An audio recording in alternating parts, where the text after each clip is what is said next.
Chasin the Racin, powered by Colchester Kawasaki. Part of the Global Moto Group, we supply new Aprilia, Moto Guzzi, Vespa, Royal Enfield, Kawasaki, Sim, Mutt and Benelli motorcycles. 3, 2, 1, and welcome back to Chasin the Racin, episode 157. And we're down at Donington Park, round 3 BSB, straight after the Northwest, and we're delighted to be joined by a lot of people have called you the man of the meeting, Davey Todd. How's it going? All good, mate. Peaking to be here, to be honest, but still buzzing, I think, from the Northwest. I'll tell you what, first of all, before we get going, shake my hand.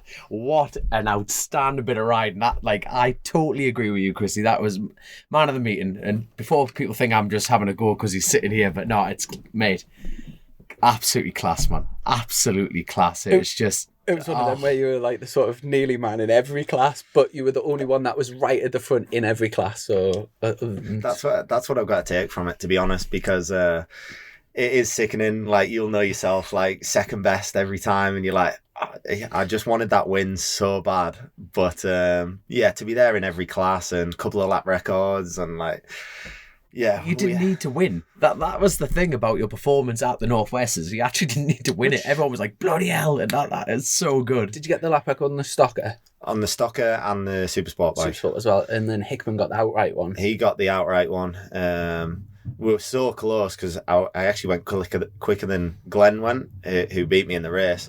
But Hickey used the softer option tyre. That's why his delaminated on lap 3. And we were on the hard tyre, and we were like, a couple of tenths off, and it turned into a bit of a shit fest in the end. But hopefully it'll just be kind of like a one-off, and it's it's a miracle that nothing serious happened. It really was, mate. Like, how many issues? Like, four or 5 of us all had like big moments with the tire issues, and it was just one of those times where you got to thank your lucky stars that everybody got away from it. Nobody crashed. And hold on, did McCormick have a crash in the chicane?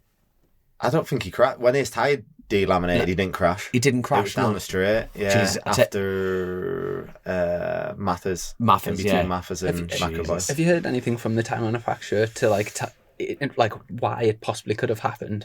Yeah, so there's a manufacturing issue apparently that happened with the tyre. It seems to come as a surprise to everyone, and Dom will tell you as much as anyone. Like, tyres at the Northwest are always an issue. Like, it's nothing new. Like, it's only new to everybody who maybe hasn't been following the Northwest and stuff. But every time you get to the Northwest, the tyres are falling to bits because it is just brutal. Like, flat out to basically a dead stop, and then flat out again, and dead stop, flat out. It just, the temperature of the tyre goes through the roof, and they're all hard centre tyres, and I think you'd have to replace it with steel. Like, there's no way that you're getting rubber to last that long. For people that don't know, it's actual engine braking, because like David says, you're going from like 200 mile an hour down to first gear, and the fact that the bike pitch is that much, and it's just coming back down in steady increments, and obviously at that pace I definitely don't feel it. You're a bit quicker than me, so but you don't really feel that jerk come back down. But in all fairness though, it did your front tyre as well, so that's got nothing to do with engine braking. That was a bit of a thing. It did, but it's like, we still don't really have an answer to that.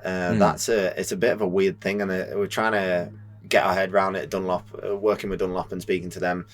And the only thing that we sort of come down to, which you don't know, but I ran off the track on lap 1 at the end of the back straight. I ran into that ditch at University, and rode back out of that, and you never know. It was long grass, and there could have been something in there. Like, you don't know, a bit of glass or anything stuck in the tyre. And obviously I did 3 laps on it, but it just got progressively worse. And the first 3 laps were good, and that was where I fought through. And then just I got into second place, the vibration started, but only on the brakes. So I'm like, it's warp brake disc, and it's probably easy to convince yourself that it's that at the time when you're trying to win a race. It's just warp discs, and it'd be all right. I'll keep second or something, or I'll keep pushing, and then steadily it was getting worse, and I was falling back. Which at the point you would think it's a road race, you really should pull in there, and I'm like, it's nearly the last lap. And then I seen the last lap flag, and it's getting really bad at this point. Like, the vibration is all the time. And I'm like, just one more lap, I'll just ride really slow. Because I had a really big gap to 5th place.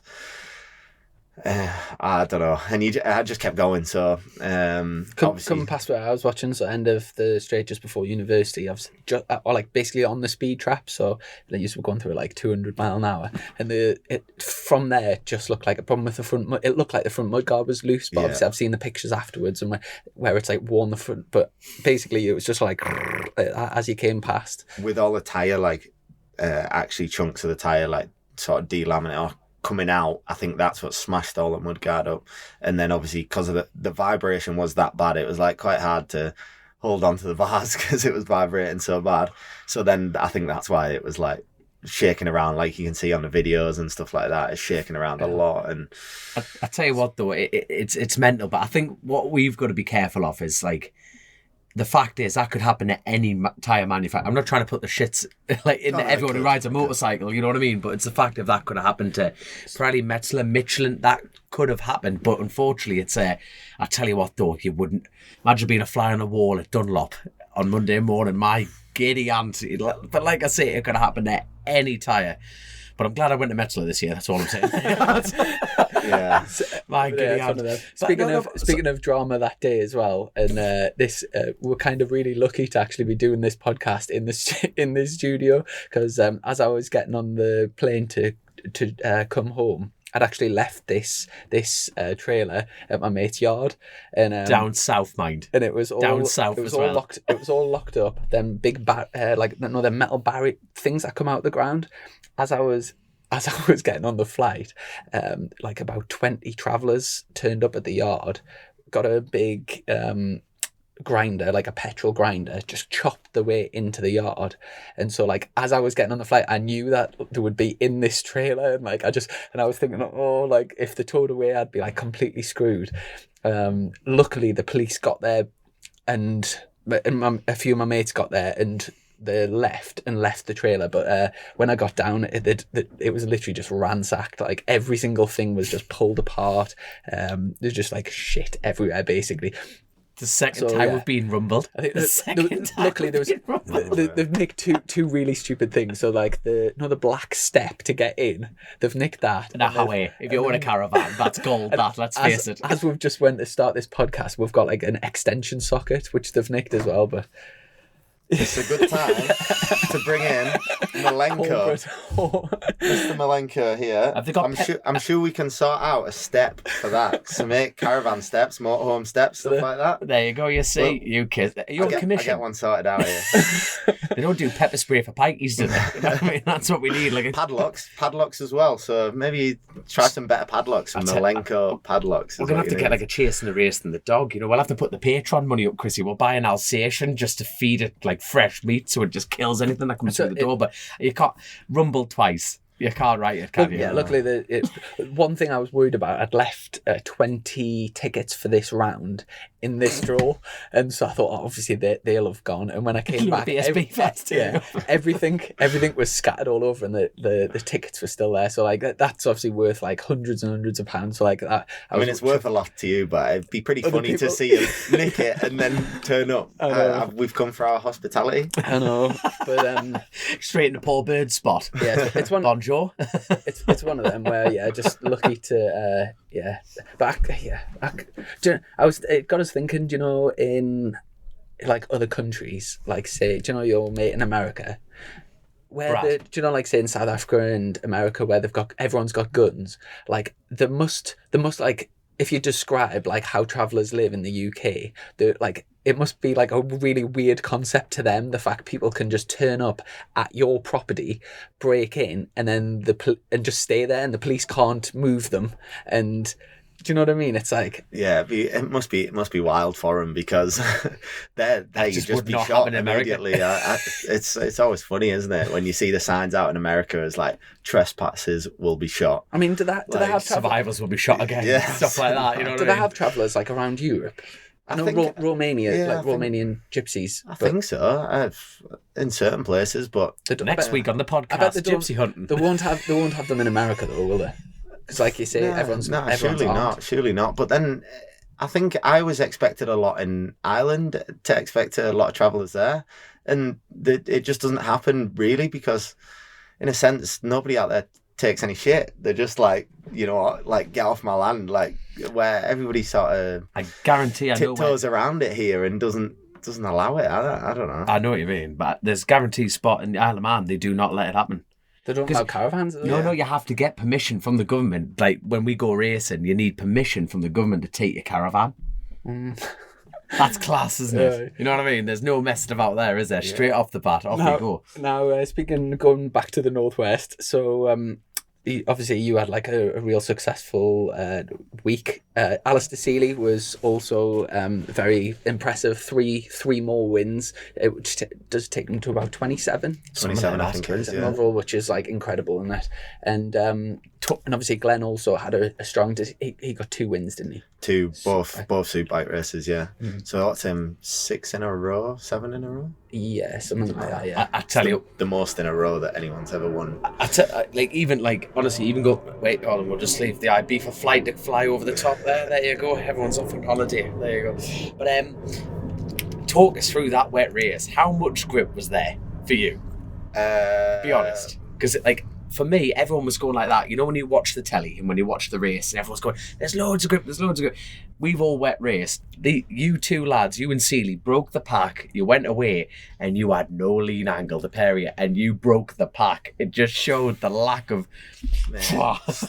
Honestly, I come in and I was like, "That is the slippiest wet conditions I've ever rode in my life." Because you're in a straight line, and not even on a big bike, on a 600, you were spinning up in a straight line. Like, you're coming out the Mill Road roundabout, and that patch of new tarmac there. Honestly, you couldn't accelerate. So you had to accelerate just before it to push you onto it, as if you were pushing yourself onto a ice skating rink, and then be bolt upright and hold a steady throttle. And even on a steady throttle, it'd start to spin, and then you couldn't open the throttle again till you're off the other side of this patch. And it was compared to 2019 when you won that 600 race in the wet conditions again, was it literally total different, or was it quite similar? No, so it's really disappointing actually, in a sense, because the organisers have done so much work at the track, re-tarmacking it, resurfacing so much of the course, so there's all this pristine, like you've seen, new tarmac everywhere,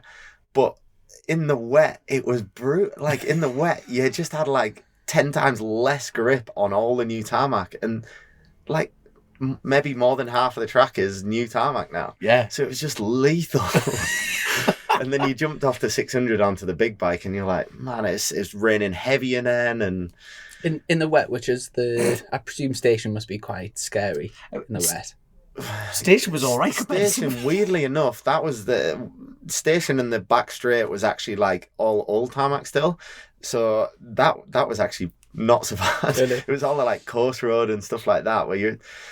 Yeah. Is there anywhere on the lap that you get to and you just think, right, I just need to get through just get through this corner and then I'll carry on? In the wet, most of it, to be quite honest. In the wet, that course road was pretty lethal. Up from Metropole right up under the bridge over Black Hill, all of that was lethal. That right before Black Hill, which there's always been a little bump on the inside. I was going to ask you about this. Yeah, they've re-tarmacked it, right? And it's like they've re-tarmacked a jump on the inside. They've made this bump 3 times bigger. I tell you what though, in your opinion, is that safer or not? See, a few people said this, so maybe it's safer because now you have to go slower through there. Well, it's more apparent because a lot of people like 2009. I'm not sure I call it safer. Well, no, it's safe. Well, it's a road race. That's a good thing. Is you can always round it off to it's a road race, but beforehand, 2019, you could go through on one line and think, oh, I made it through that time, and you come round, a couple of an inch off. It wants to fold the front, and it's caught out so many people that almost the inconsistency of the corner, that little bit more throttle coming out the turn, you're like, whoop, that's changed. But like you say, it's almost like a tabletop now. You're coming through it, it made it consistent, which in essence made it more predictable. That kind of made it safer. Don't know. I guess so. In a sense. Set 2 lap records. That's why I'm asking him if it's safer. You know what I mean? It amazed me in that sense, because a few areas you're didn't think it was necessarily better, but then obviously lap records were going, so it must have been better the new tarmac. I don't know. But the weather was good, and a lot of played into it. The racing was tight, where like what Glenn said to me was like he's not really been pushed the last however many races he's had that he's won. He's broke the pack and then controlled it, so he's not had to work. He's not had to push for it. And he come in, he was like, "That's the hardest I've ever pushed around there." And you have to when you're in a battle. You're battling with someone. To be fair, you almost had him into the comment. You passed him going into the last chicane before the what's it called, the Metropole. Yeah, into there, and the commentators were going, "Oh, he's went too early. It's a mistake." And then you held on the inside, forcing him to the outside.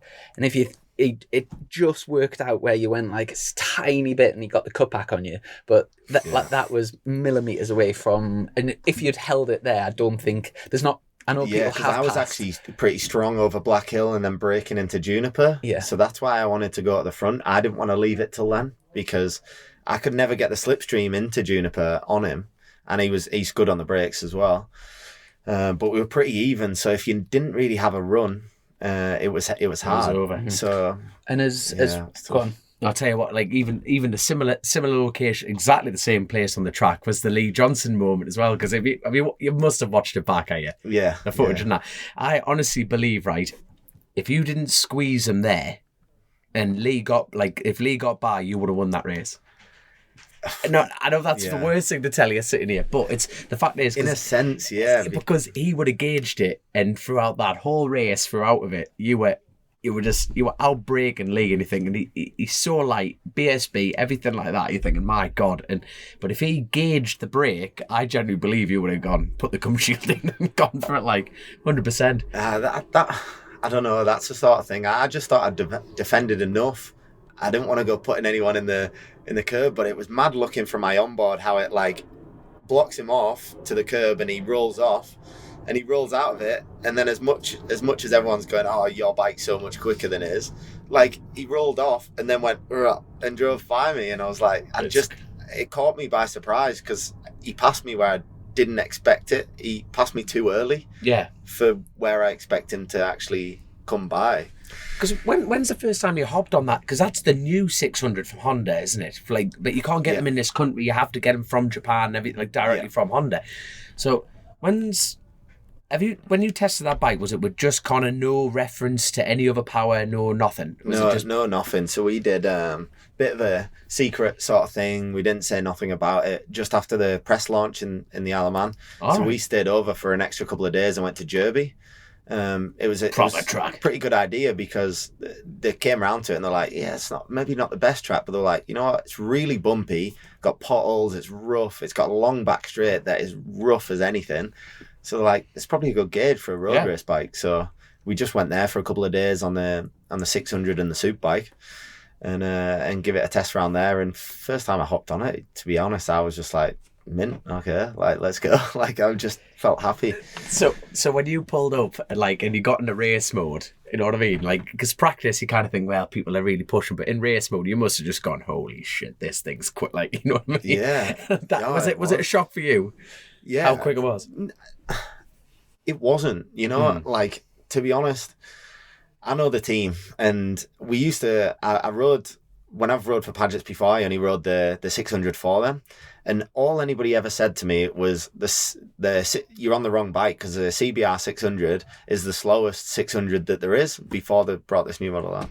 It's the slowest it is. And I'm like, they are in general, but the Padgett's one never is. Putting a Padgett sticker on a motorcycle is like flame stickers when you're 7. You know what I mean? It's fast now. It's like 10 horsepower. Easy. Padgett sticker 10 horsepower. Easy. So I don't know what he ever did to it, but he did something that everybody else couldn't figure out. And they are knowledgeable. They know what they're doing. They've done it for so many years. And even the old bike, which was, as standard, the slowest bike by far, they made on par with everything, on par with the R6s and stuff, or easy as quick. We always went through speed traps quick as anyone.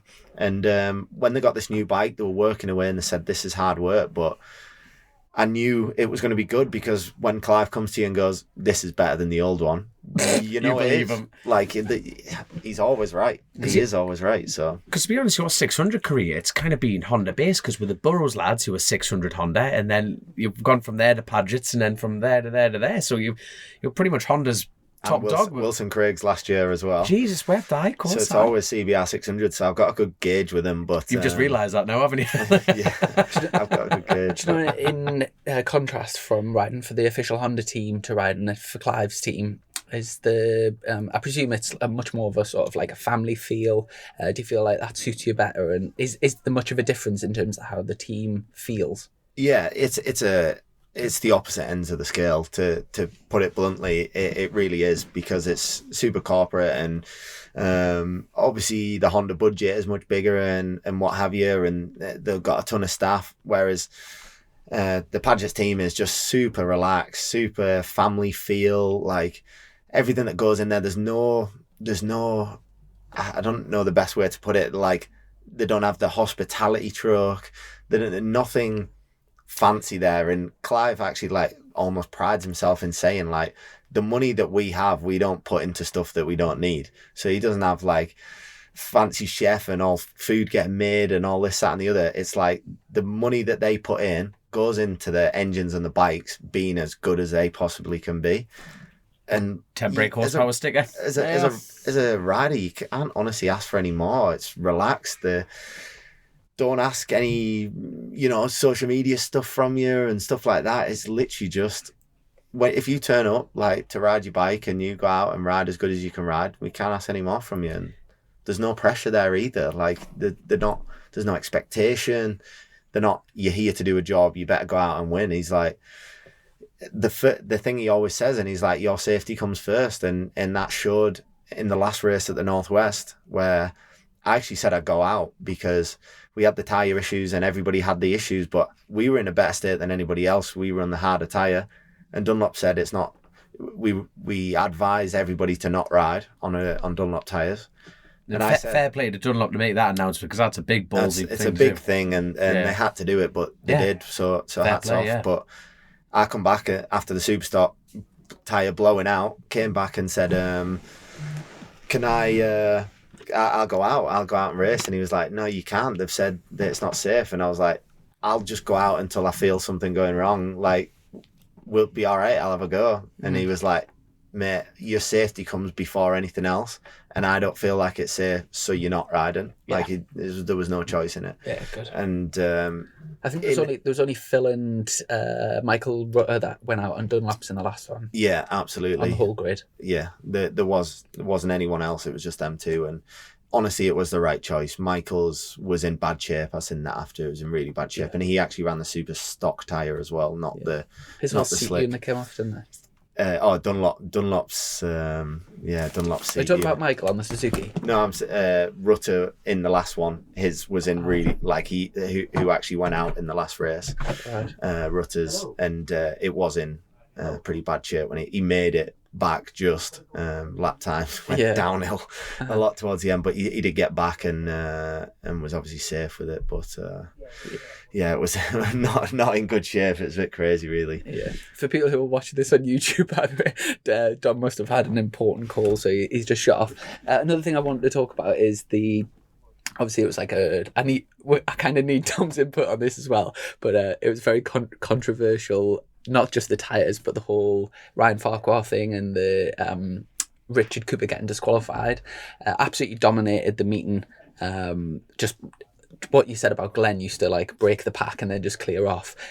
Coops was just like head and shoulders faster than everybody else. But then after winning both races convincingly, the both results was he completely disqualified or was he demoted or something? I think completely disqualified. But from my point of view, I'm gutted for him from a rider's perspective. Like he couldn't have done any more. He made sure that he tried to say before the meeting at scrutineering, check the bike. I don't want anything to be illegal. I want it to be proper. And And obviously, it's just one of those fluke things that's really weird. And yeah, just gutted for Coops, because he put the work in. He been out there, did the job fantastically, as everybody saw.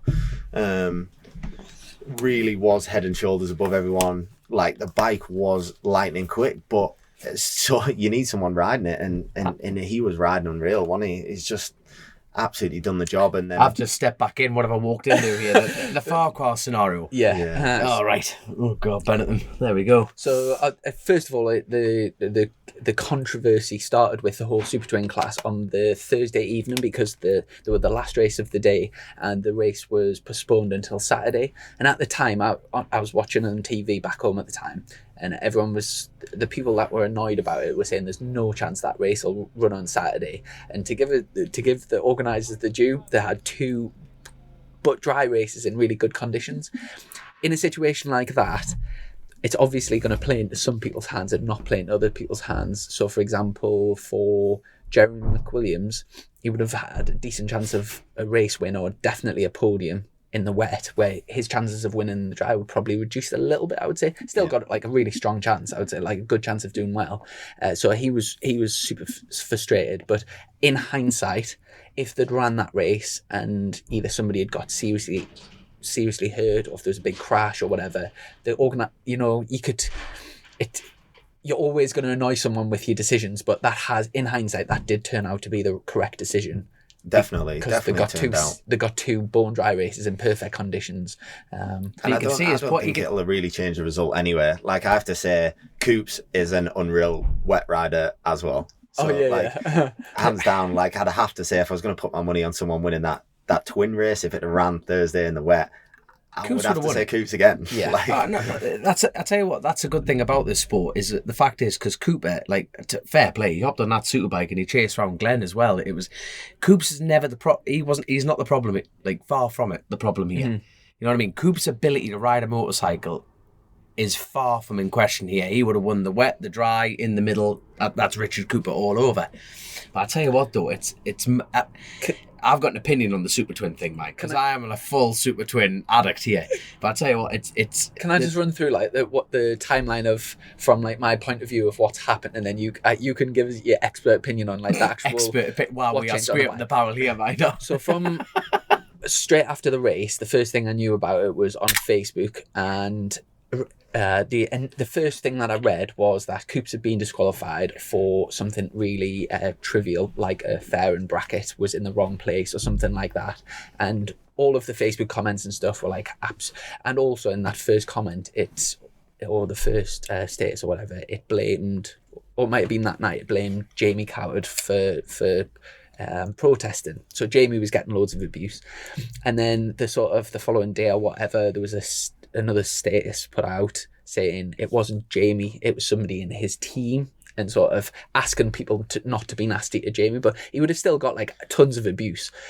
And then it's over the last few days, it just seems to have developed from a fairing bracket into something to do with the frame, but I've got no idea about it. So what was the actual thing that that bike was disqualified for? But this is the thing, right? And it's typical, because when's the last time a bike got disqualified from the Northwest 200?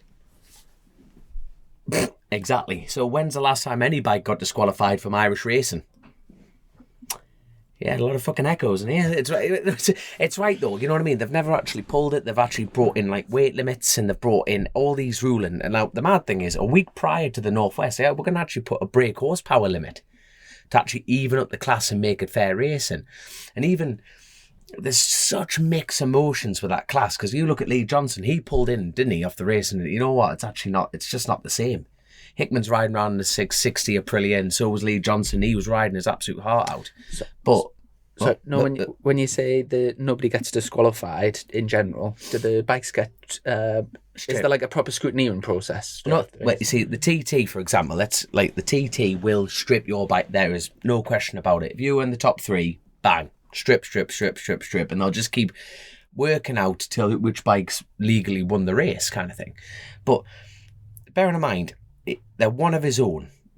Ryan Farquhar pretty much almost single-handedly built the class. Competition has to make the class grow, and he's always had a very big hand in writing the rules and everything on that side of things. Now, for the Northwest to publicly say that bike is disqualified over a fairing bracket, crocker shite. Why would Did they publicly say that? No, but you see, this is the thing. There's that many. The bike has been disqualified. So Joe Loughlin has won the race. I tell you what, Joe Loughlin had a good ride. He is proper. Like, shout out to Joe. He did mint on the 600 and the Super Twin. But I got to give a shout out to Pierre, my French mate. He won the first race. He can't technically now won the first race. yes, there you are, Pierre. He can't drink, but my God, he can ride a bike, man. He was well. He can ride a bike. Him, no, what a sound lad he is. What do you call it? Mete. What a laugh that was. I've never met him, but he's brilliant on TV. He's very charismatic and like really Great lad. Honestly, he's a hell of a lot of fun. Me and Dom obviously spent Meta out with him, having a few beers and that. But I was just doing loops. No, but like you say, but the fact is, a decision has been made. Now the problem is, I wasn't standing there or anything like. This is the problem. It's like any opinion. They're exactly like arseholes. Everyone's got one.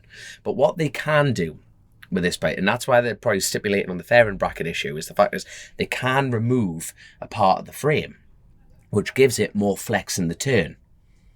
So now, but bearing in mind, let's go back to the main thing. Richard Cooper doesn't need the bike altering that much to win a race. You know, you would have put him on knocked a cylinder off, he would have been at the front. That's just Richard Cooper, which is never in question. We've established that Richard, pretty much on a standard bike would have put, or any sort of decent bike would have won. Like nobody's questioning his riding ability. It's just the bike. But it's the fact is, for the Northwest to say the bike is disqualified is big news in itself. Now, why would the Northwest stick their neck out on just a fairing bracket?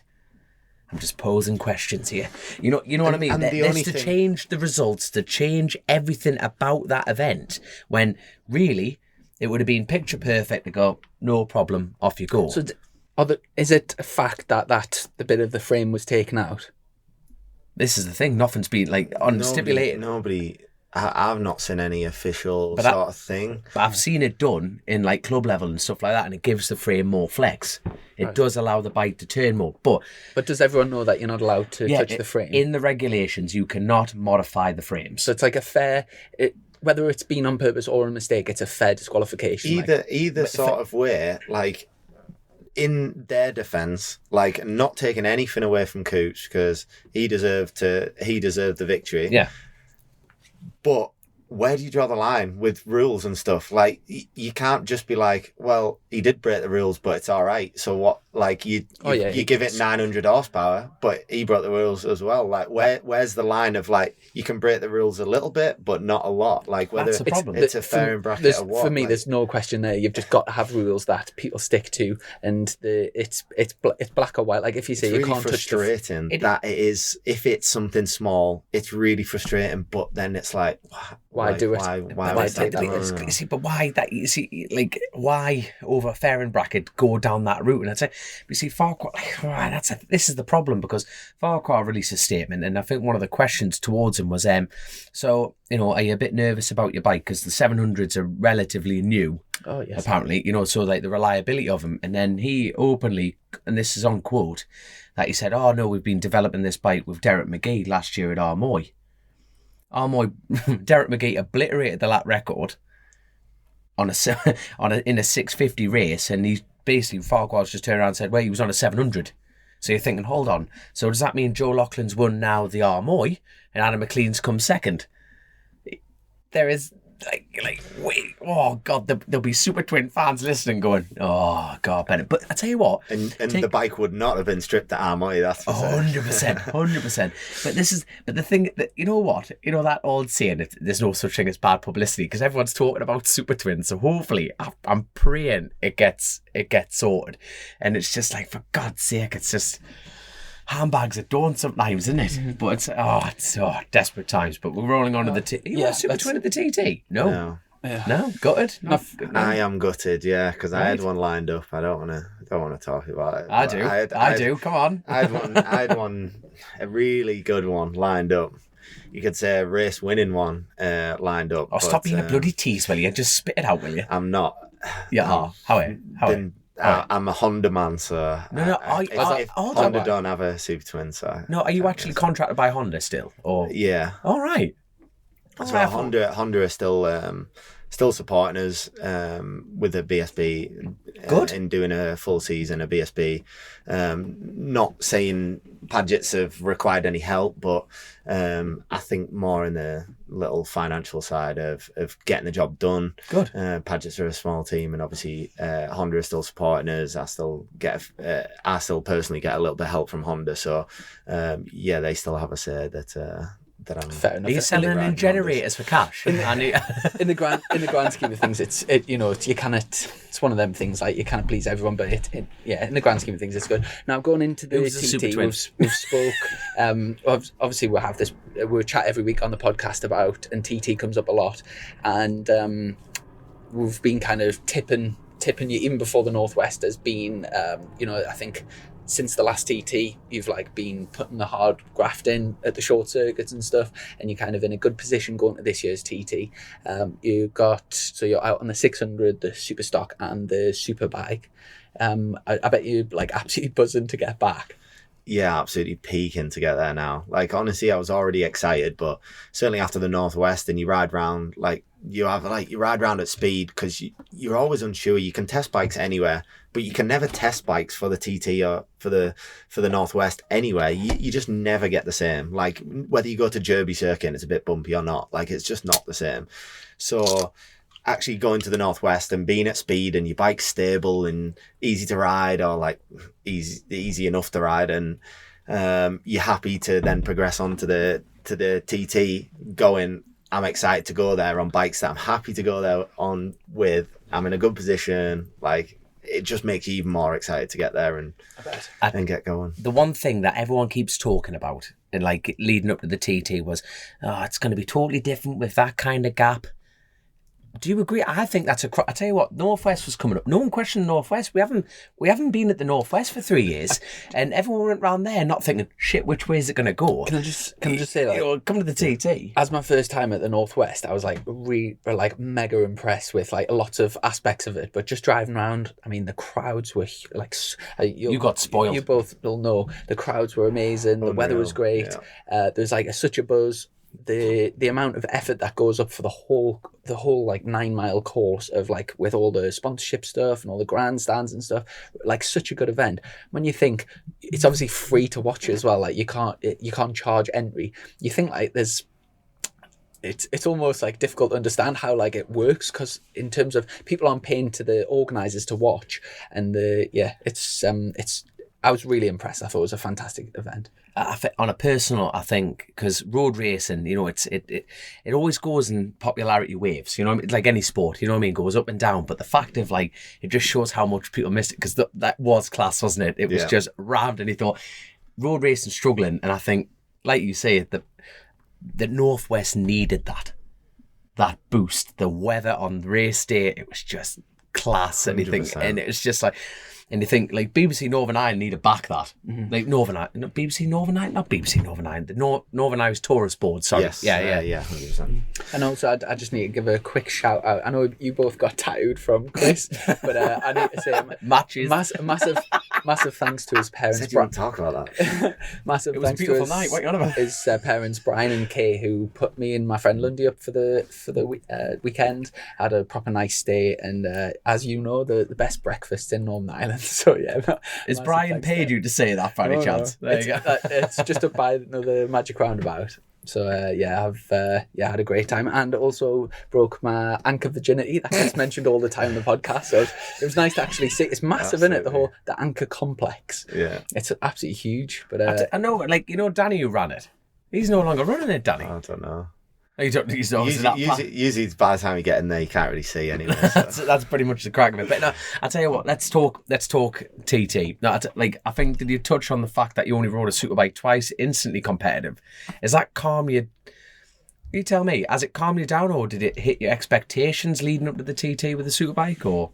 It's just put me at ease. Just put me at ease going there, because honestly, I was a little bit nervous, apprehensive about riding it, because the team was super hyped, and like our stock is good. Like I'm really happy with that. 202 for the speed ramp. Yeah, Jeez, like buy a Fireblade, kids. Whoa. It's fast, and I'm really happy with it. But then the team, before I'd rode the Superbike, they're peaking. They're like, the Superbike is so much faster, and I'm like, cheers, lads. All right. And I'm like, oh, good. And then in my head, I'm like, oh my God, I'm not going to be able to ride this thing. Like, it's hard hanging on to the stocker. Like, it's hard work.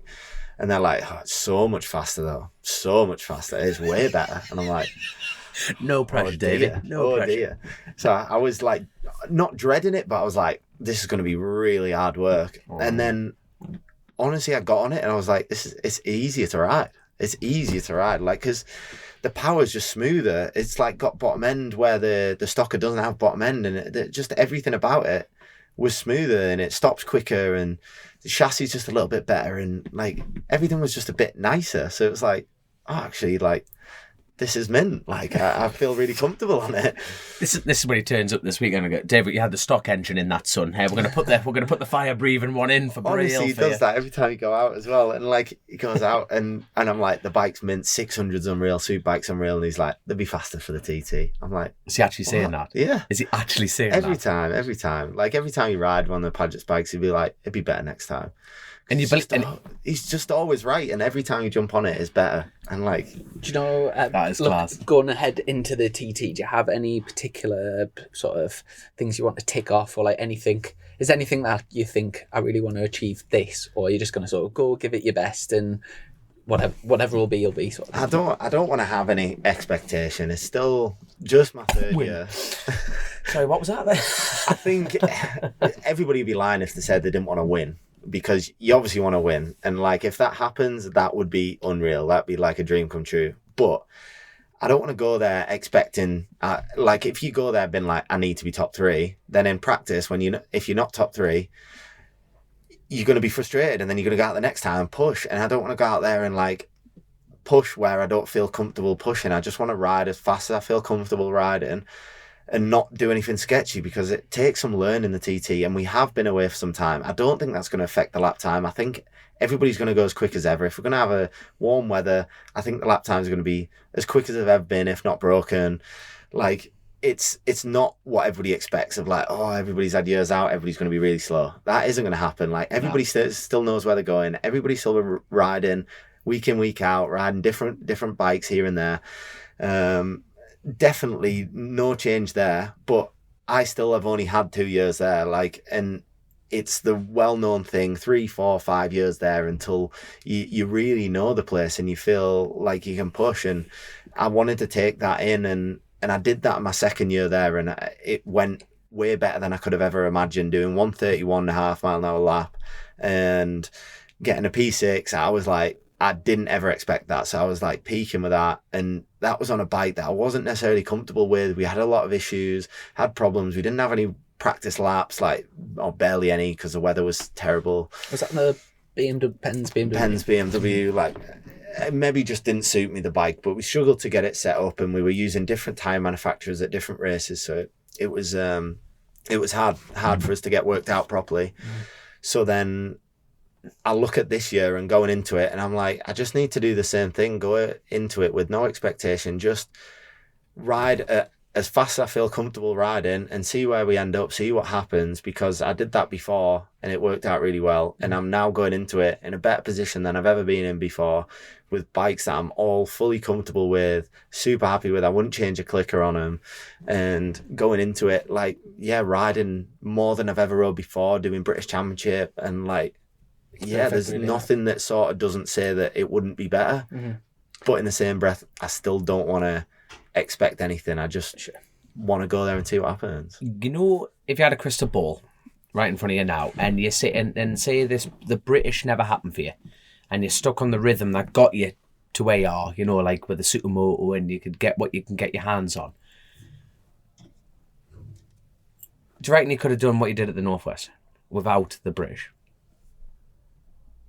I don't know. It's really hard to say. Because the competitive man in the end, the ambition man is saying that, but it's interesting because like it just solidified Davey Todd that Northwest, and the best thing is, in my opinion, you've capped yourself really early. What happens at the TT is just the TT. Like, it's the biggest event, but you've proven absolutely nailed it down that you're like, you know what, I'm here to stay, kids. And it was class. But how crucial has been the British for that, in your opinion? I think it's crucial for like coming on as a rider, but there's so many other things that I think is crucial. I've been like riding in the off season and doing tons of testing. I've always been like, I see everybody out in Spain in winter, riding before Christmas, riding after Christmas. And I'm like, I wish I was riding. I feel like I'm massively on the back foot here. I'm going to really struggle once we get back on a bike and once we get testing.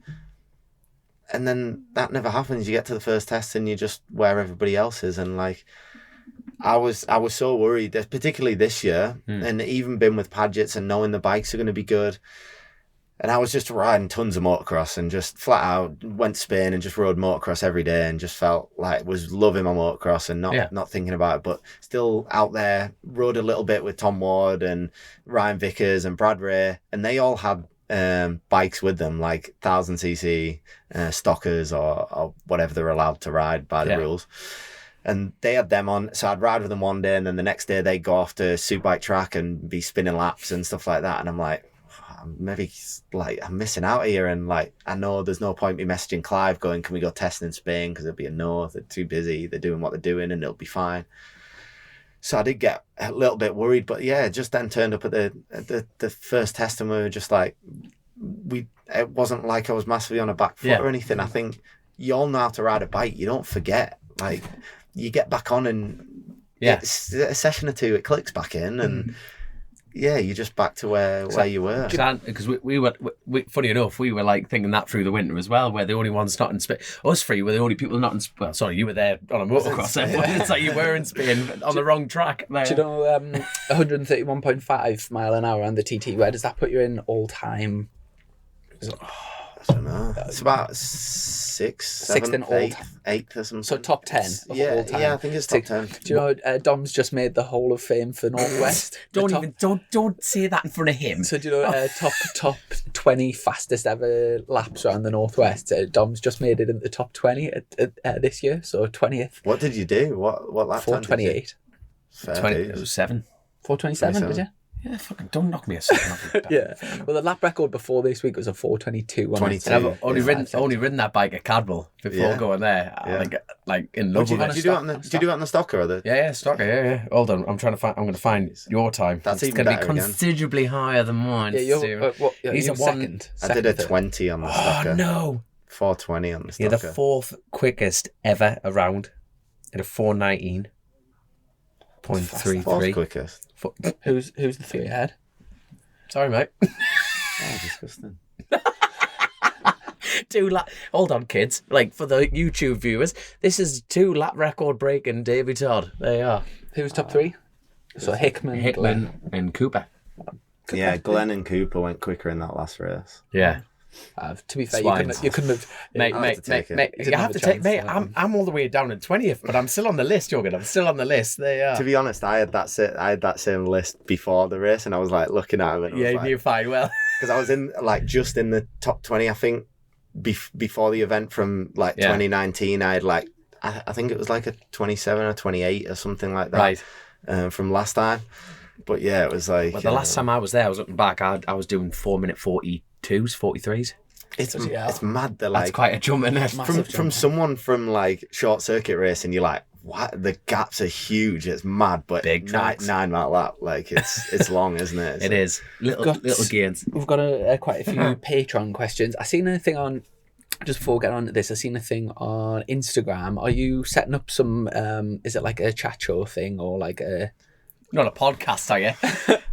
Because we could delete this as quick as we may. No, it wasn't mine. It wasn't anything to do with me. It's there's something else going on. But you can plug it.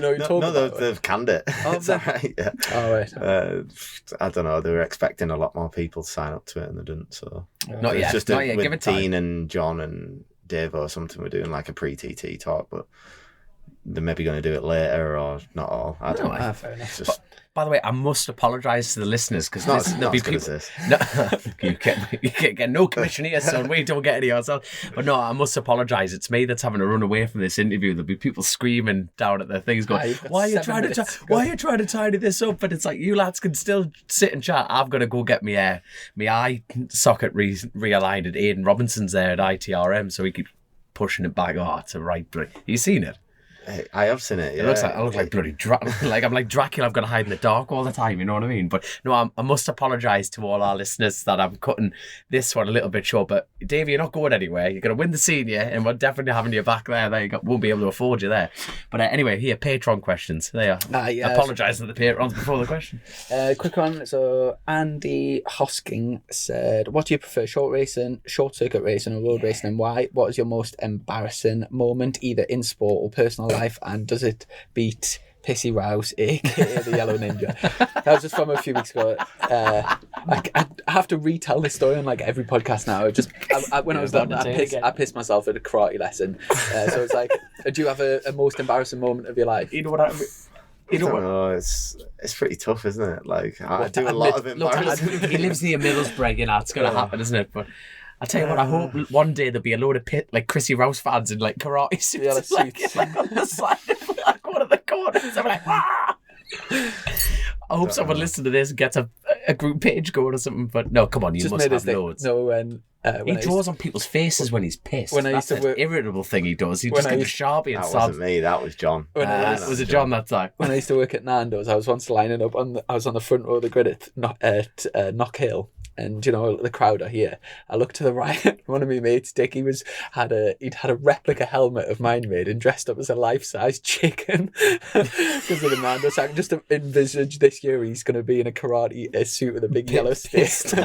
But yeah, it's an embarrassing story that stands out. I crashed once coming out of pit lane. I had like a massive high side because I was getting pressured to like get out first in qualifying when I raced Supermoto. And it was like, get out quick. And then I tried to get out first and quick, and then high side in front of everybody, like literally still on the exit. No, it was on a supermoto track, a Teesside Autodrome, actually. And hurt myself as well. It's like smashed all my elbow in. That's really embarrassing. Yeah, because everybody is literally still stood there in pit lane, like, what did you just do? The short circuit road racing, I presume you prefer the road racing, but...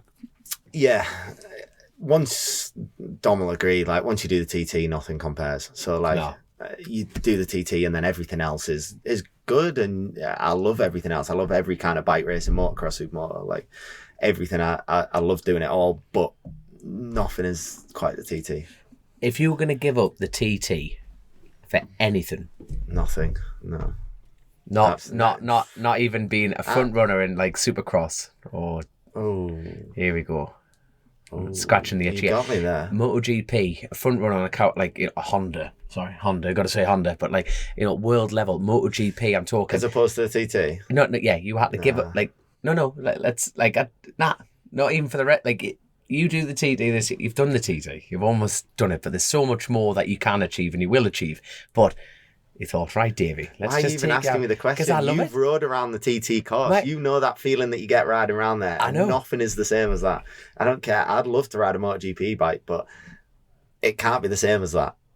I would love if because I've done it. That's the thing, because we've done it. As a career option, Supercross rider. Maybe. Yeah, come on. If I could line up, if you could rewind the clock back, imagine pulling up next to David Willem and McGrath, and I would love to, because motocross is the hardest sport in the face of the earth, and being at the front of that elite class in Supercross, it'll be just like, and Monster Energy girls are fit as well, so they're just bombing around the place. It'd be awesome. It's so hard. It's so hard because that like for all my life, and everybody's always asks you the question. Must have always been dreamed of being a MotoGP rider, Superbike rider, TT racer, whatever. And it was like, you know what? Until like 5 years ago, maybe 6. Yeah, when you started.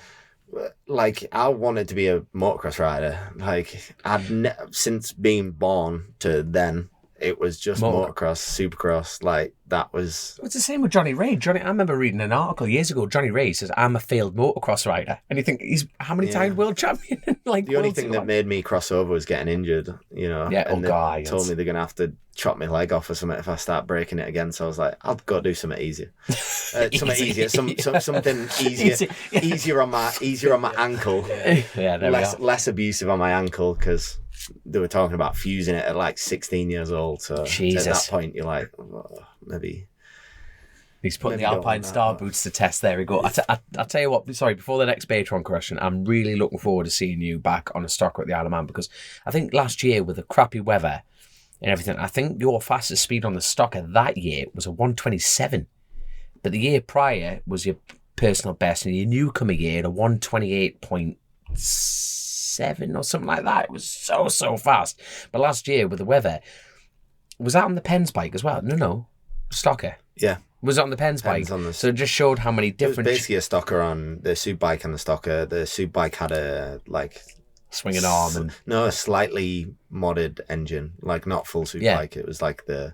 What is it? The 6.2 or whatever that's like the hybrid. Aye. But just showed, like, you know, because the weather conditions were crap and it weren't getting a lot of track time. But like from a 27 in that particular race to a 31 is just class. So getting on a bike that's going to be like an old glove to you, it's exciting times, like exciting times.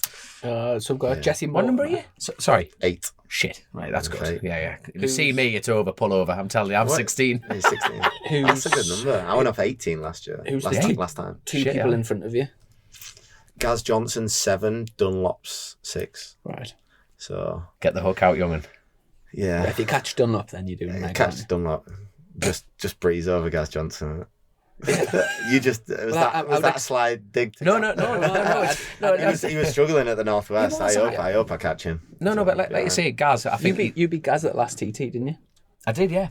I'd expect. I'd not like it's not like dig or anything, but 100%. I expect you to catch him and pass him. Yeah, I actually wanted to go off 7. I would have liked to go off 7, and they did ask, and I was like, I'd like to go off 7, but just because my number's 74 and 7 would be cool. Yeah, close as nearest, damn it. I mean, obviously it's a goal to catch them guys in it, and know fine well if you're catching Dunlop on the road, you're going to be somewhere near. So, who's in front of Dunlop? 5 Hillier, probably. I reckon you'll catch Hillier. Is Rutter somewhere up there as well? Rutter's 3. Oh, that's got to be good, isn't it? John 1st. Dean 2nd, Rutter 3rd, maybe. Dean, like, this is like Dean. 4th Hutchie. Out of all of them, I think you'll pass Hutchie. Out of all of them, I think Dean's going to be the hardest to catch on the road. I'm not meaning to take this anything away from Dean, but Dean didn't pull up any pavements at the Northwest this year. But is he because he's thinking ahead for the TT, and you know what I mean? He did no, don't get. I'm not. He did an awesome job, but I was kind of expecting that bit more aggression, shall I say? But he's using his head for the TT, isn't he? So it's a different Dean we're looking at in a positive light, though. It's a 7 o'clock, by the way. If you do, we've got 10 minutes. I'll make it up on the motorway. I'm going to run from here. I should be in the van driving, but it's only diesel. It's only a fortune, and this is too good. So let's keep going. Aiden's going to be brutal with you, mate. I'm literally going off roading in that thing. Shortcut. It'll be grand. Keep going. Jess Mortimer, congratulations on a brilliant Northwest 200 week, Davey. With that in mind, has it shifted your aims at the TT? Is Connor Cummins helpful as a teammate, or has he already stopped that as you're fast enough already? Give him loads of pizzas. Yeah. It's not shifted my aim. Like, because I'm just trying to have the same mindset. If anything, I am more comfortable going into the TT knowing that I'm comfortable with the bikes and at speed and everything that's stable, which is the biggest thing at the TT. Yeah. Not riding a bike that's trying to throw you off when you're doing 200 mile an hour is nice. Do you want a drink, by the way? Get one down, you. No, I'm all right. I want sleep. You're all on your water. I'm on water, big water diet. I'm still trying to recover from the ankle. I don't want to touch. I'm going to touch wood when I say this, but are you not nervous about this weekend? Like leading, the tight timetable from doing Donington straight to the TT, but you're not the only one doing that. You know what I mean? It's like, is Dean racing this weekend on Superbikes? No, I don't think so. Because Hickman's racing. Connor's riding. Connor's racing with you racing. Lee Johnson will be racing. He's doing full British. I presume your mindset here is just like you just just Yeah. want to stay out of trouble, get a decent Yeah. result, and then just focus on get the TT. So it's been a little difficult so far in like British Championship because I feel strong and like back to where I feel like I should be in the short circuits and performing better, like proving a point that I deserve. I deserve to be here, like, and not just a road racer. I want to be a short circuit racer as well. Yeah.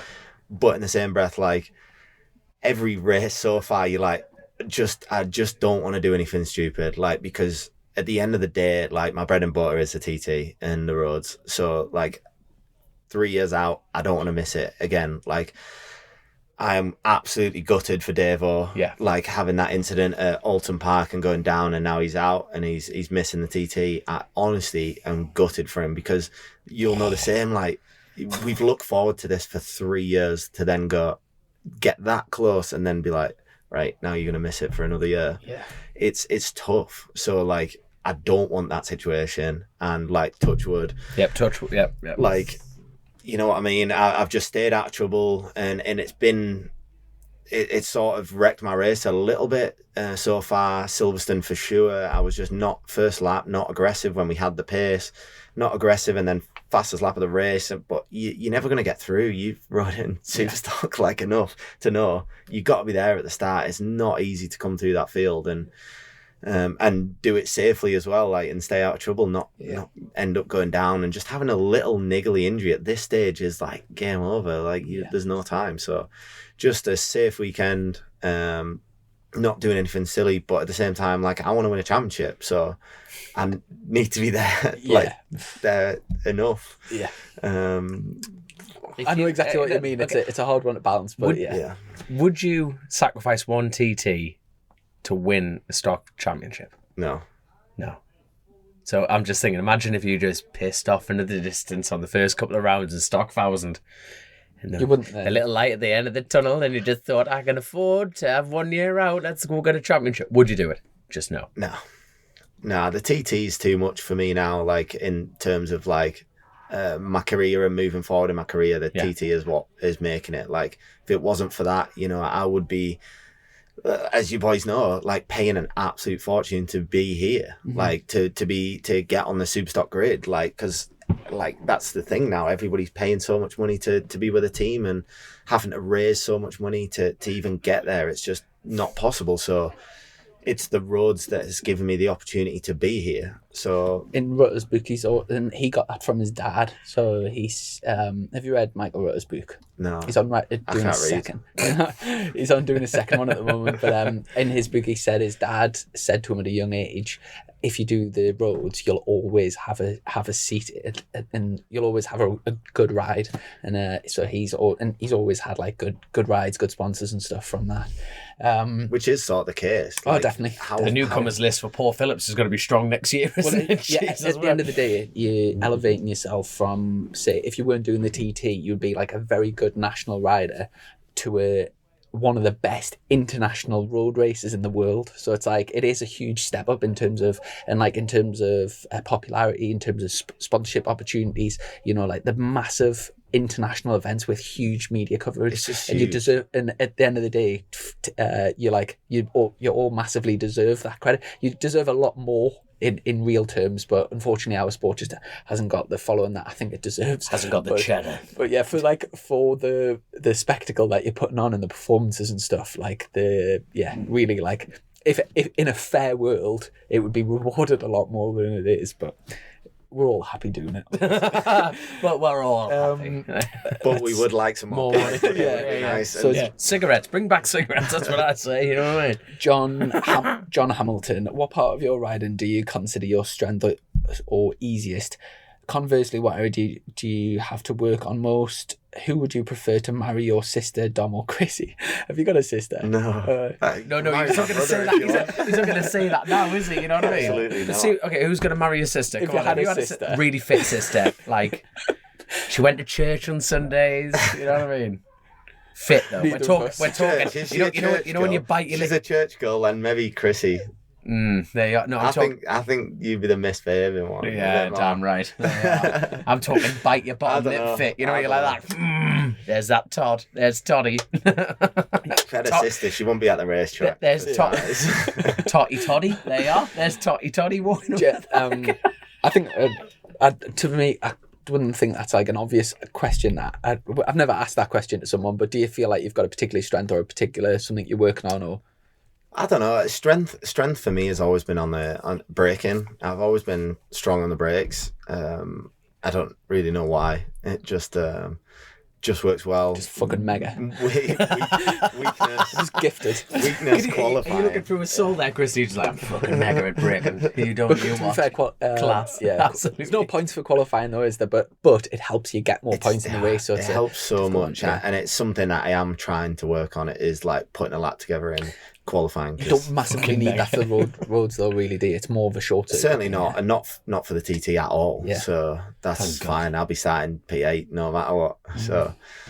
Philip Hannon, forget about that, yeah. Congratulations on all your podiums at the Northwest 200. On a scale of 1 to 10, how wet was the circuit when racing on Thursday night? Also, would you agree that your Honda Supersport bike is as competitive as an R6? Looked like a rocket. All the best for the season. The wet race on the Thursday, I presume if it couldn't have got much more wet before it would have to be cancelled. It was like borderline.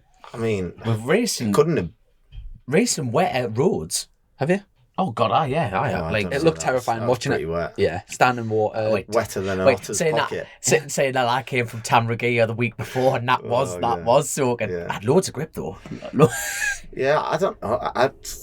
Not like the organisers always make the best decision, and they obviously did because they got 2 dry races, but. And it was like That's Tenerife. Yeah, Tenerife. I wouldn't mind right now, but it's warm enough here. Yeah, it is.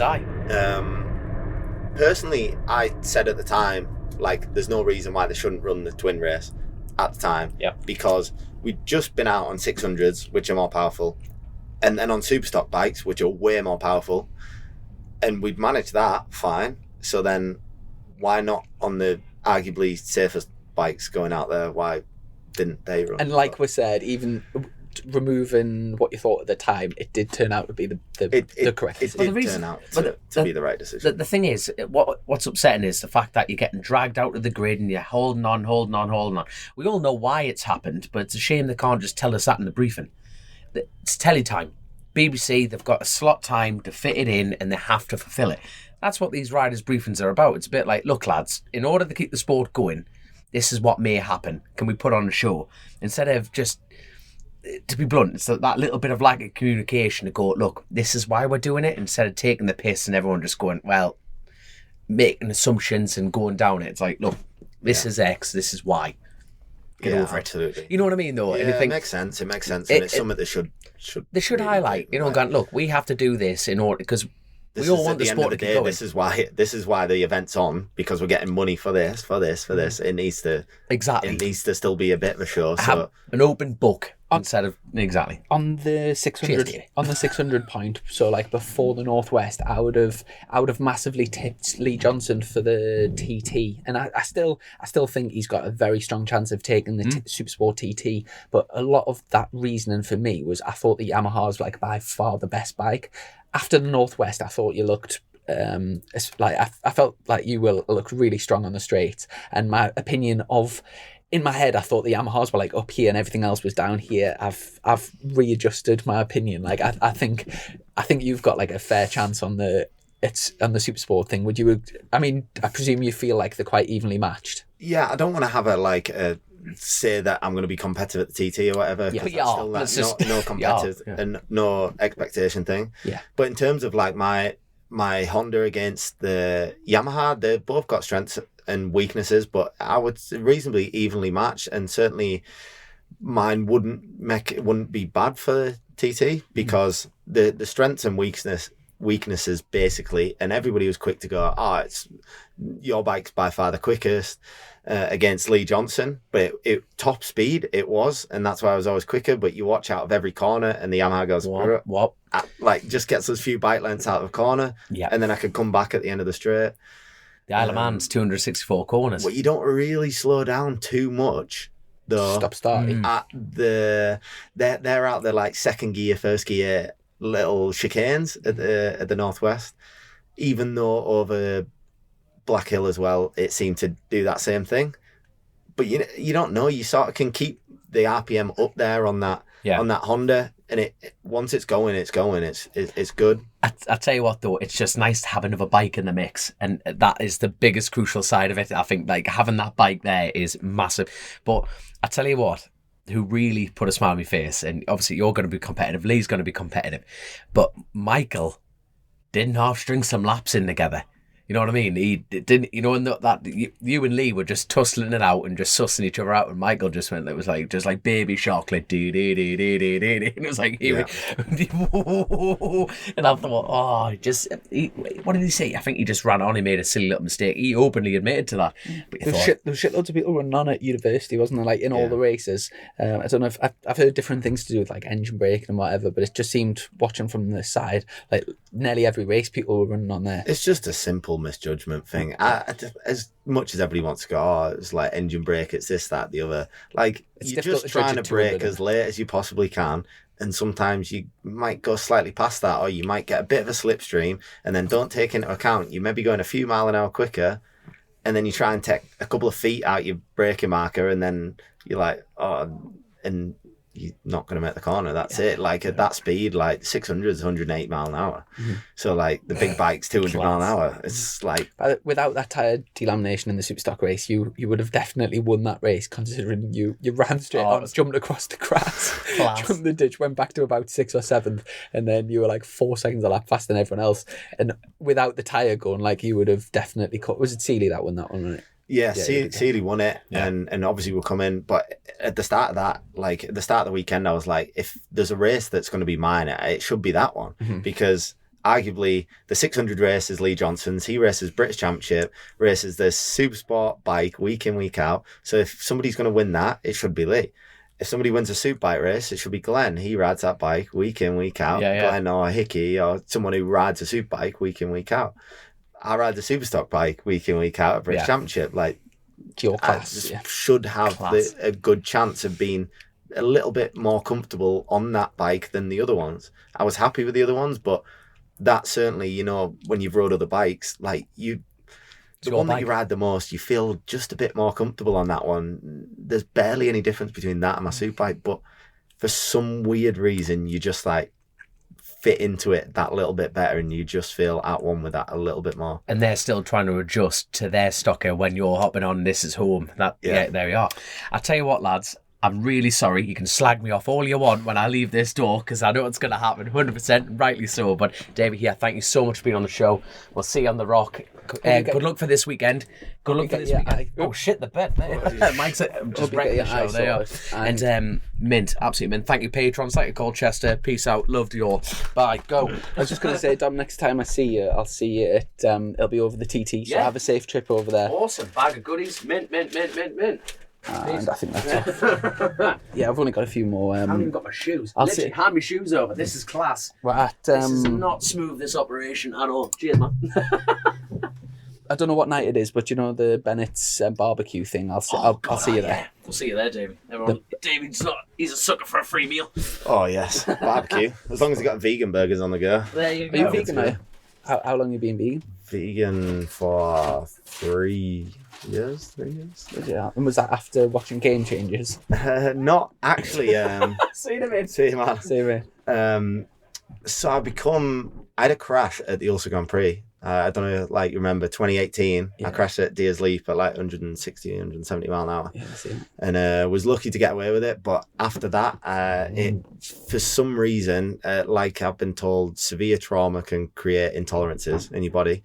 And it's back already. I know, I'm back. Sorry, you vegans and all sorts. There you go, that's it. Ask him about that rash, Chrissy. After that crash, severe trauma can create intolerances, and I ended up being intolerant to gluten and dairy. Gluten, dairy, eggs. I don't know if eggs come under dairy. Milk, eggs, and anything with wheat in it. So from that crash. So ever since then, I'm like halfway to being vegan anyway, with missing out the milk and eggs. So it was like after that, we read a few things. My trainer actually told me about it, and he was like, you need to try this. Like, there's so many people doing it now, so many different athletes trying going plant-based. You want to give it a go? And I'm like, it can't work. It can't possibly, surely missing out on some nutrients or whatever. And I was like, you know what? I'll give it a go. If you want me to try it, I'll try it. And literally tried it for a couple of weeks, and honestly felt a change straight away. Just stopped eating meat, and I felt I did feel better straight away. And I was like, it must be because I've just been training. I've been training really hard, and it's probably because of that. And it's just one of those things that's in your head. Mm-hmm. So then for 2 days or one or 2 days, I ate meat again. Not a lot, not like a smash loads of full English in it. Just had like a bit of chicken or whatever, and immediately felt like lethargic and tired and didn't recover from my day training as well. Mm-hmm. So that pretty much sold it for me. And then ever since then, I'm just like, right, okay, like I'm not bothered anymore. Like I don't miss it.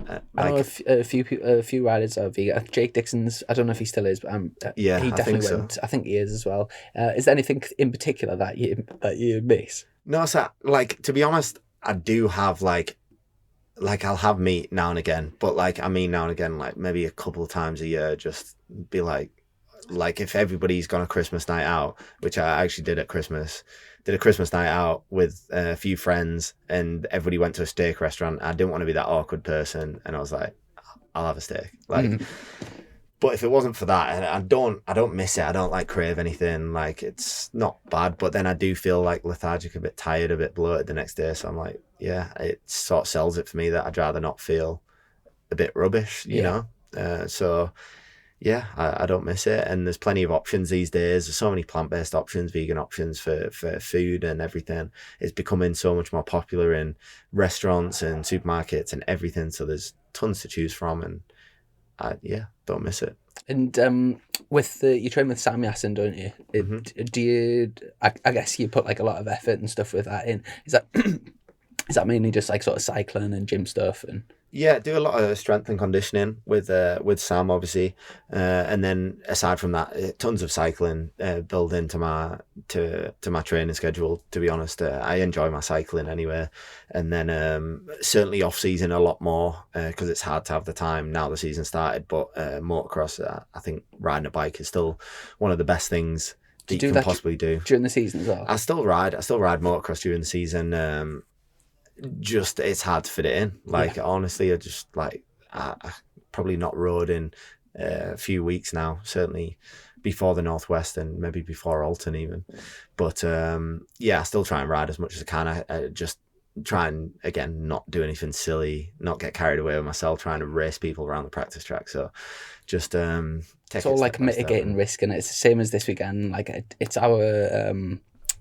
It's just like our like life in general, isn't it? Like you kind of want to, if you did nothing, no dangerous training, you would be on the back foot. So you've kind of, and it's so easy when there is, now and again people are going to make mistakes, and whether it's your fault or unforced error, now and again there is going to be cock-ups, and it's so easy for people to jump and say, well, you shouldn't, and have opinions. But if you did the other choice of doing nothing, you would be uncompetitive. So you've kind of, absolutely. And it's to each person's things. It's so weird. We've done the podcast for 57. This is the first time we've ever been domless. So no way. It's like so hard. We've nearly finished the Patreon questions, to be fair. Second last one. Paul Bennett, well done again for the Northwest 200. And do you have a nickname other than the Todd? Not really. I get DT a lot. I used to get Toddy, but not really anymore. Are you still based up in Middlesbrough way? Yeah, still in the northeast. So can't leave the northeast, can you? Yeah, I know. Yeah, I've been working down in Coventry. Right. So the last few weeks I've been like sort of living down there, and I've still got loads to do. So like in between the race and like I'm spending most of my time down there. But there's no feeling like getting back home, is there? Yeah. Is it still looking like Scarborough's going ahead this year, and will you be doing it? I think it looks like it's going ahead. It sounds positive. I was speaking to the guys not too long ago. We did a bit of a chat show for Oliver's Mount, and it sounds promising. It sounds really promising. It's a frustrating scenario where they're trying to get them buildings knocked down. They only need to knock them down. They don't need to build new ones. They just need to get them knocked down. But it's one of those weird things with the wildlife conservationists. Yeah, something to do with bats, and there's bats in the building, so they can't just knock them down. Yeah. So it sounds promising. They've said it's very likely that the Gold Cup will go ahead in September. Yeah. And maybe one before that, all being well, but very likely. They don't want to confirm and say 100%, but we can keep fingers crossed, and I'll keep my fingers crossed too, because I don't know whether I'll be there. I have planted the seed with Clive and tried to say, look, if it goes ahead, can we go? And he's like, oh, well, I don't know, we'll see.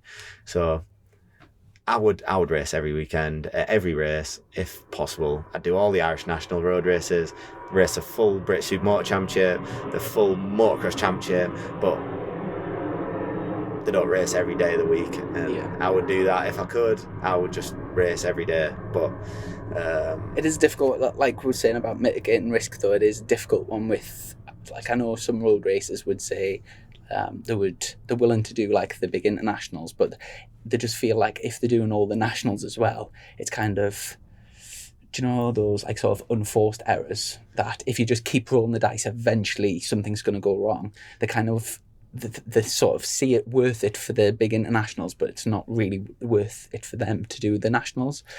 Where I know everyone's got different opinions on stuff like that. I think you would be exactly the same as Dom, where you just like love it so much that you're happy to, you know, the risks, but you're sort of happy to take it. But yeah, it's one of them where you've got, same with the motocross thing, you've got like a careful balance in it. Yeah, absolutely.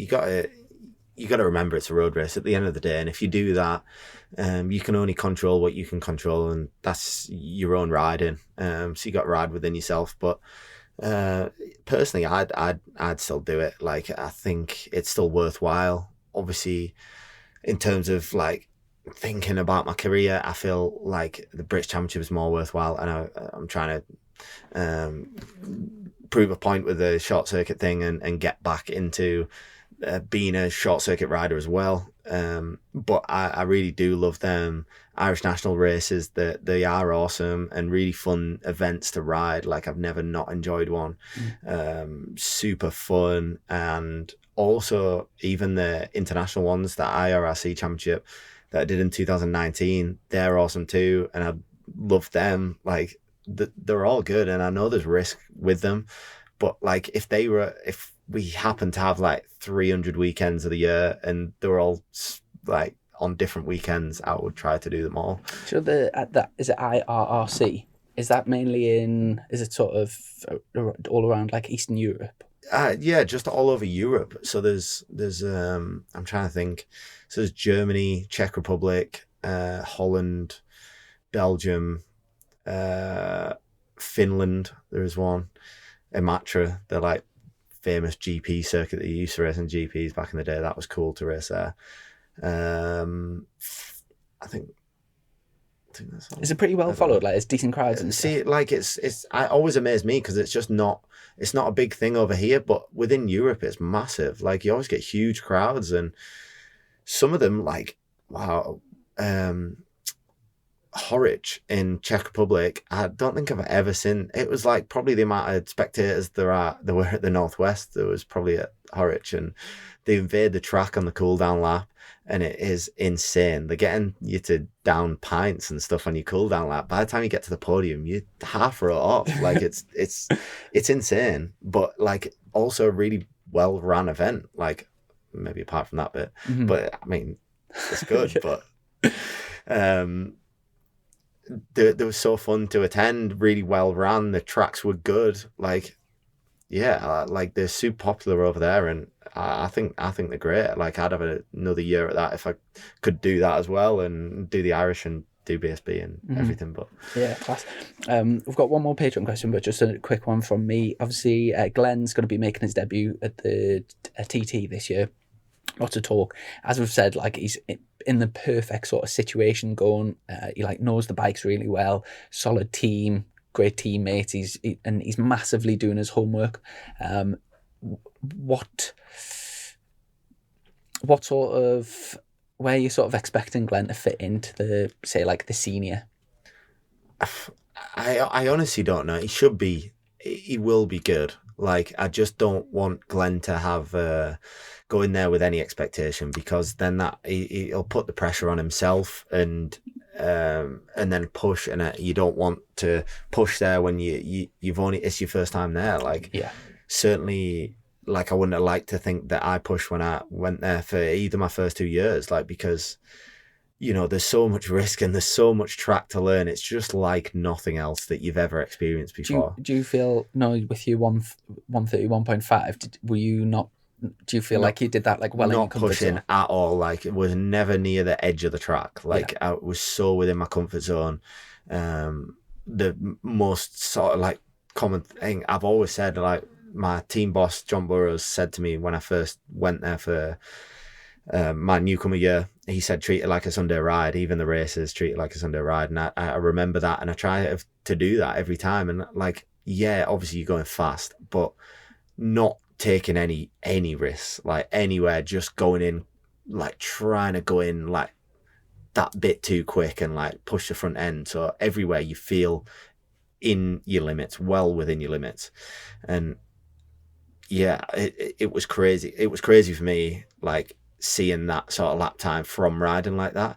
But that's kind of what you want, isn't it? Just like, so. Yeah, which was perfect, which was good, because I'm like not far away, and I'm not like pushing to that extent. But you also know what it's like around a short circuit ride yourself. Like, you can ride round a couple of seconds off and be like, feel like you could ride around with one hand, like a couple of seconds off, like super cautiously and super easy.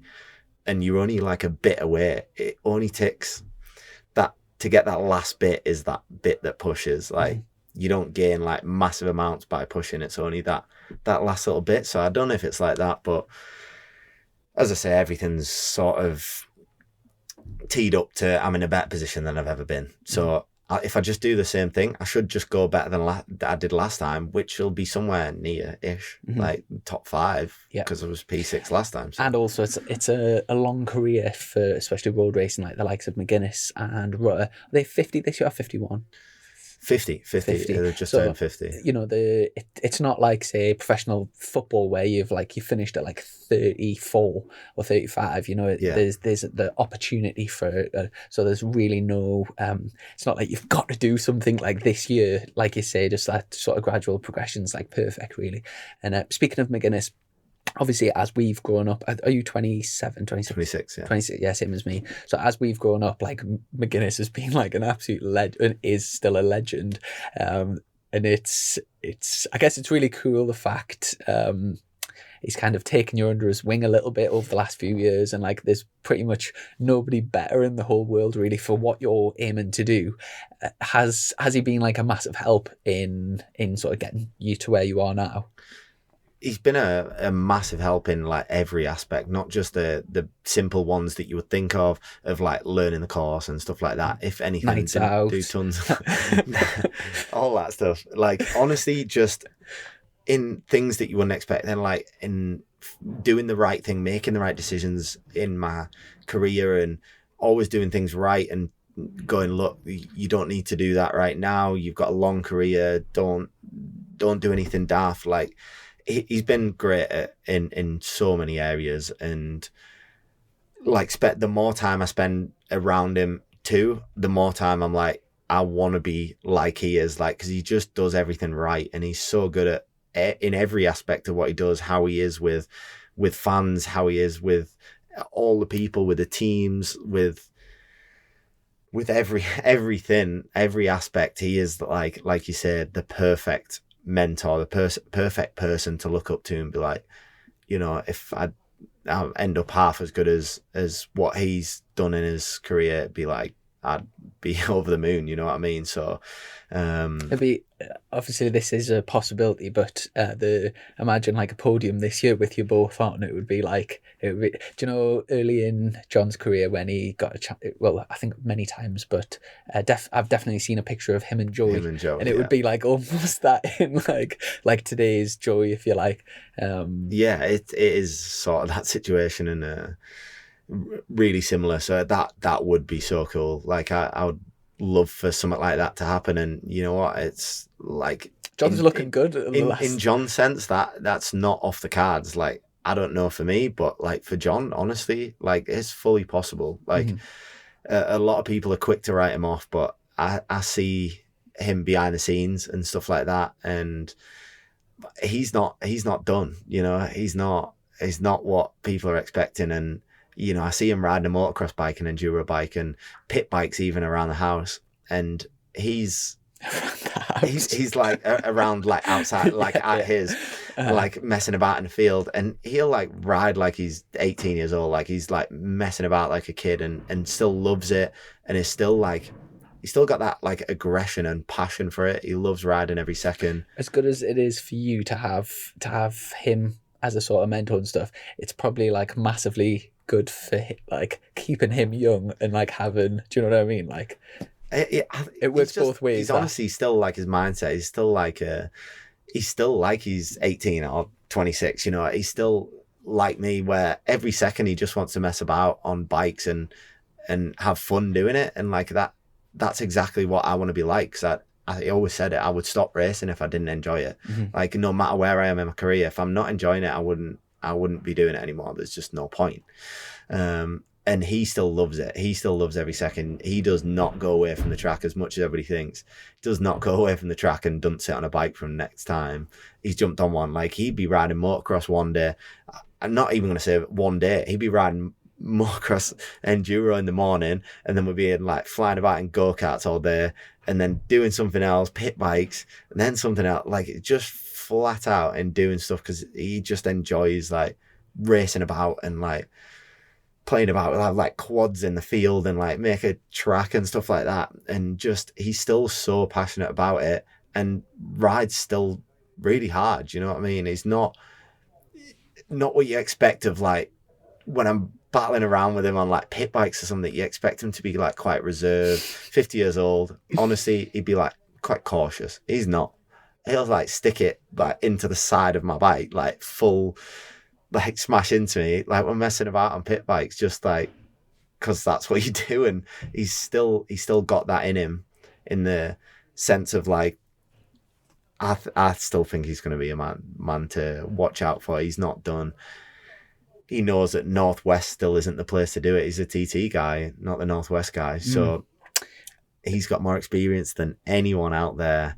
He's done more laps than anybody over 130 mile an hour. I'm sure he can knock them out for fun.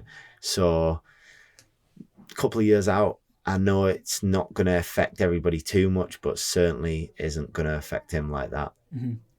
Aside from obviously picking John, is there anybody else that you think that people are maybe writing off, or that you think is going, like, is there anyone that you think is going to surprise people this year?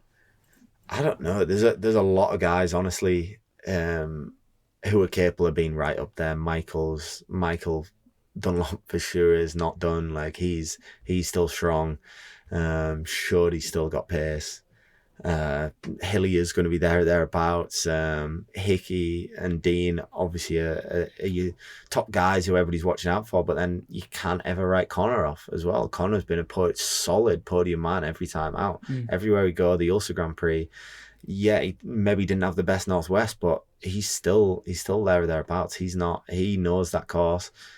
Nobody spent a whole lot of time on the Isle of Man. He lives there. He's riding around all the time.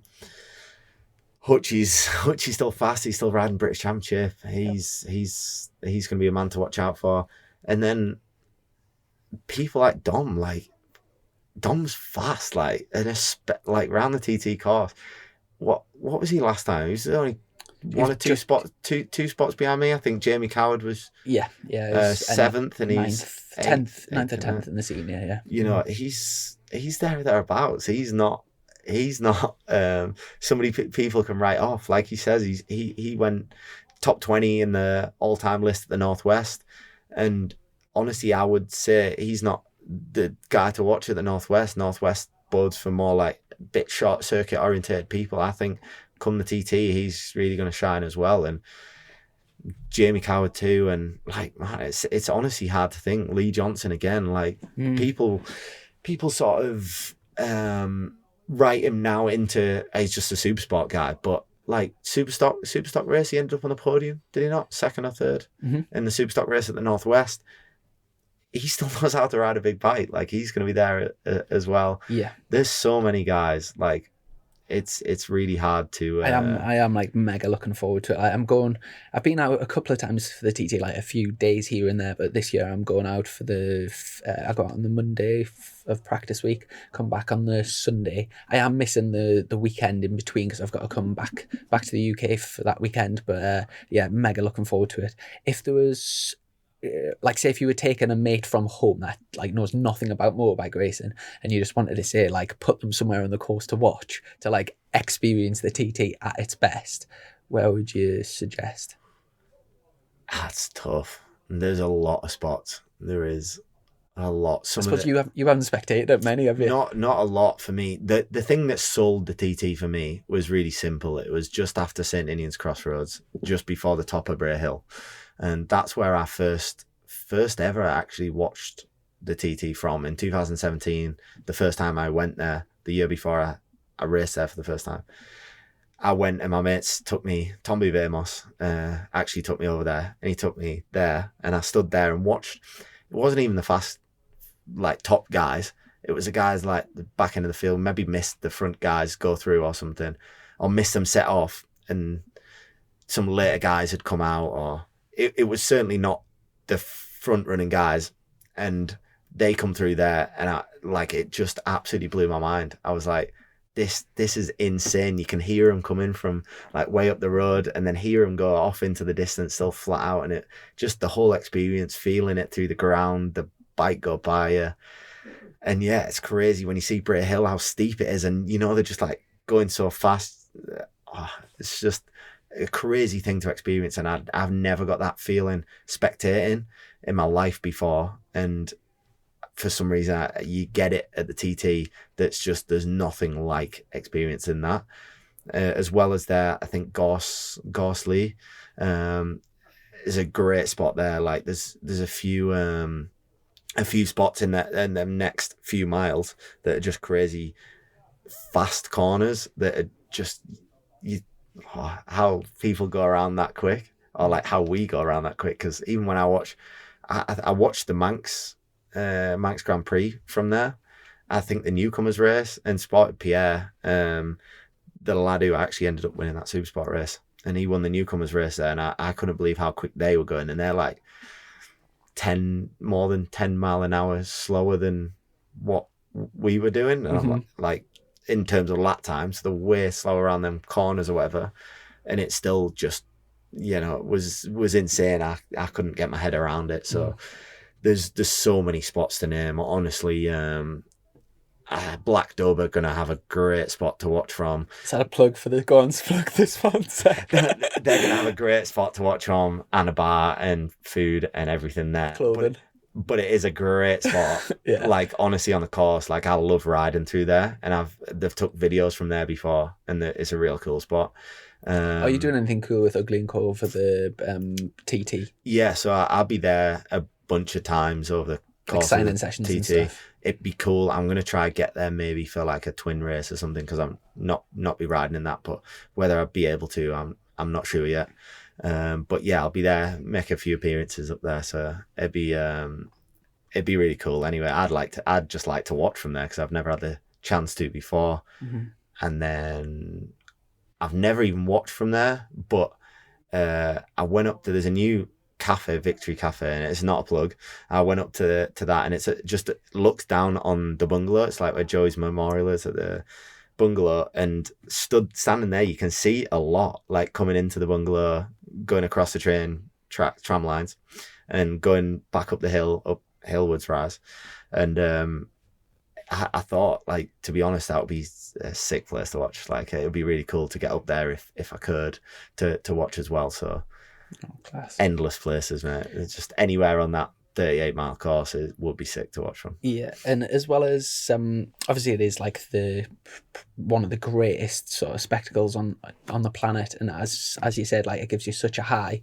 But obviously you only sort of can get those ridiculous highs from the sort of inherent risk that's involved. And unfortunately, even though you've had such a short career so far at the TT, you've unfortunately been you've seen that very, very close with losing it was like your best mate on a daily, a teammate at the time as well, like so close. You were trained together close. Obviously, it must be like so difficult at the event to box that off while you're on track and sort of get through it. Presumably, it's it must have been like really difficult. Yeah, I won't beat around the bush yet. Like, it was really difficult at the time, like, sort of processing that and dealing with it. And then you're like, I'm racing tomorrow in another race, and you go out and continue. But like, it's sort of understanding that, and thankfully, like, in a sense, we'd like spoke about it before and spoke about the risk that we're taking out there, and sat and talked about it, and we're like, what if, like, it does happen, the risk, I know the risk, and he's like, you know what, like, we were both of the same mindset of, like, we know the risks and we know what could happen, but you know what, we still do it no matter what, because it is the best thing ever, the best thing you'll ever experience, bar nothing.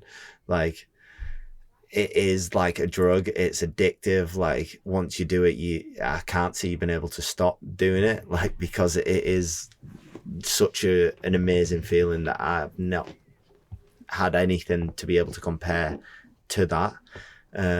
So we both sat there and went, you know what, like, we know that feeling, so it's like, no matter the risk sort of thing, we're gonna be doing it anyway. Like, it's something that you just got to keep doing, because it's a part of you once you start doing it. So damn right, it's so tough, like, dealing with that. But I thought of it in my sense, and I wouldn't want anybody to think I wouldn't have wanted anything else if something happened to me. Yeah, if it was, like, vice versa, you'd 100%. I still want to do it no matter what, and I wouldn't want anybody else to stop because of me. Like, I want the race to carry on forever, because it is the best thing ever, no matter what, because it's just unreal. So there's some sort of, like, peace in knowing that. Definitely. We've got last Patreon question. Darren Hughes. I've always been curious is the adrenaline rush of setting off down Bray Hill more the build up, or actually when you're flying down? Don't know. I presume, like, building up to the things, like, you must feel like so alive and, like, electric, like, the focus must just be through the roof. Building up to it, you don't feel alive, you feel damn nervous, like, really nervous. There's nothing like it. It's like eerie almost, because it's a start line like you never get in any other race, where everybody's around and nobody's super jokey, or like, it's a serious business. Other things, everybody's sort of down to business, where everybody's, like, really subdued, like, on a TT start line, and like, your dad will come over and tell you he loves you, and it's like, you don't get that another race. Like, it's just there, like, and everybody's like, it's just a different feeling. So that's really weird, and you're super nervous and everything. Like, I get nervous at other races, like, not scared to admit, like, you get nervous at other races, but you, like, once you're on the bike and moving forward, there's barriers, like, two riders before the actual start line, where you get tapped on the shoulder. There's, like, two more bikes maybe in that space, and then another barrier where personnel can't go beyond that second barrier. So after that barrier, you're on your own, sort of thing, and your guys would walk with you to that barrier. So you feel nervous right up until that barrier, and as soon as you get past it, everything seems to go away, and you just then, like, focus on what you're doing. It's I've like explained it a few times, but it's super odd. And like, it's just the weirdest thing. Like, something switches in your brain and just goes, right, okay, like we're about to start. Think about what's ahead. We're about to set off down Bray Hill, and you're just thinking about it, what you're going to do.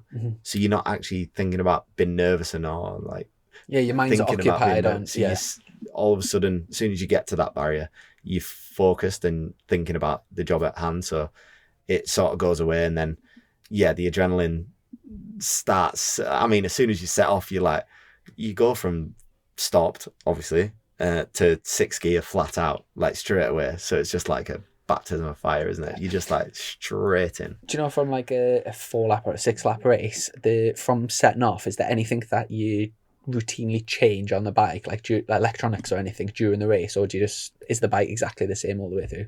Yeah, I don't change nothing. Sometimes you would change things with the shock, usually wind in some more damping in a pit stop sometimes, because obviously the shock and suspension get super hot when you're out there riding. So it was something we did in the last pit stop on our suspension, is wind in a bit of damping, because it's like takes so much abuse, the shock, that it just overheats and loses a bit. So we did do that.